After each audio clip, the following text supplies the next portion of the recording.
Welcome back. Algeria's new deputy prime minister says President Abdulaziz Bouteflika will hand over power to an elected president. Speaking at talks in Moscow, Ramatani Lamamra said the opposition would be allowed to join the cabinet to oversee a presidential election. Russia has warned against foreign interference in Algeria, which has been rocked by nearly a month of protest against President Abdulaziz Bouteflika seeking re-election. Meanwhile, thousands of students, university professors and health workers rallied in the capital calling for President Abdulaziz to step down. A new group headed by activists and opposition figures also warned the army not to interfere. In the first direct message to the army from leaders emerging from nearly a month of mass protest against Bouteflika, the National Coordination for Change said the military should not interfere in the people's choice. A Nigerian lifestyle brand is reliving African content in its furniture design using local handmade fabric, Aso-Oke, to show diversity in African designs and celebrate the country's culture. And as her own way to promote and encourage Made in Nigeria, Tosin Oshinowo says she uses locally sourced materials to create her furniture line. Tosin Oshinowo is inspecting fabric for her latest chair design at her shop in Lagos, Nigeria. Tosin is the founder of Ileila, a company that incorporates traditional African fabric to make furniture. Aso-Oke is a hand-loomed traditional handmade fabric woven by the Yoruba community who come from southwest Nigeria.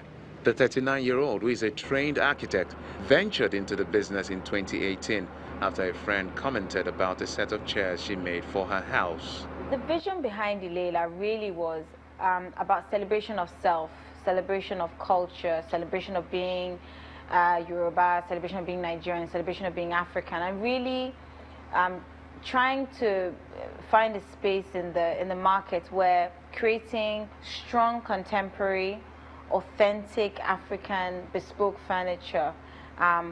We hadn't seen anything that kind of existed in that realm, and we wanted to fill that gap. Tosin creates computer designs for her work, which she says helps her with quality and precision for her pieces. The entrepreneur then works with a team of carpenters and a tailor to build the chair frames and fit the upholstery. The chairs come in different themes. Erimilokun, for example, is a chair whose name means hippopotamus in local Yoruba language. It was inspired by a similar chair once made for the Yoruba king. It's not an imitation chair of another company or another designer. And being able to take the importance of design, aesthetic, and marry it with authentic African in terms of the materials that we use, I think is really what makes the brand strong. The chairs sell between 300,000 naira to 700,000 naira. Tosin says she has sold over 200 pieces since starting out. I like the traditional feeling about it. While I was growing up, I think my dad has a chair like this, and it's called one Yoruba name, Agbantara or something. So, and I like the fact that it comes in the traditional material that is Aso-Oke, which I kind of like. The funding that will allow us to buy the machinery to be able to produce this on such a large scale that the time is reduced, that we can bring the price of the product down. I think that's really where I would like to focus my attentions on as a small business. If we are able to push that forward and get more of them out, reduce the price, pass on the saving to the end customer, and get more people having a Ileila product. Tosin says part of her aim is to support and promote Made in Nigeria products. A local NGO in Gabon is promoting a campaign to clean up the country's polluted coastal beaches. Volunteers who help to clean up polluted beaches also hope to attract more tourists to the country's coast in the process. Environmental experts warn that tourism and coastal livelihoods are threatened if man-made polluting along Gabon's coast goes unabated. Coastal beaches frequented by tourists and locals alike are seen as the major cause of this problem.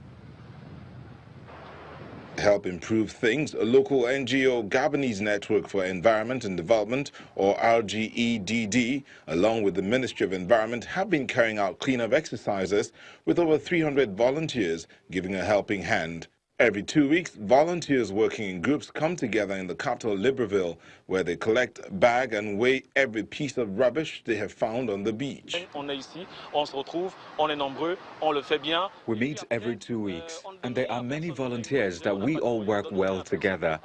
We don't pay anyone, as we are an NGO, but when there is possibility to pay, we give them at least 100,000 CFA. As an incentive, we organize a little competition to encourage the volunteers, but also motivate those who are considering joining. Hat 30 hopes RGEDD will soon start working towards recycling some of the waste that is collected, especially the plastic waste. The initiative was first launched in June 2018 and has gradually gained popularity amongst the residents in Libreville, who say they hope the project can be emulated elsewhere in the rest of the country. Gabon's economy, largely dependent on oil, expanded by 2% in 2018, thanks to a robust growth in agriculture, mining and logging, which enabled it to avoid a recession, according to the International Monetary Fund. But as the country looks to diversify its economy by growing its tourism industry, Gabon hopes initiatives such as the cleanup exercise can help to boost its tourism.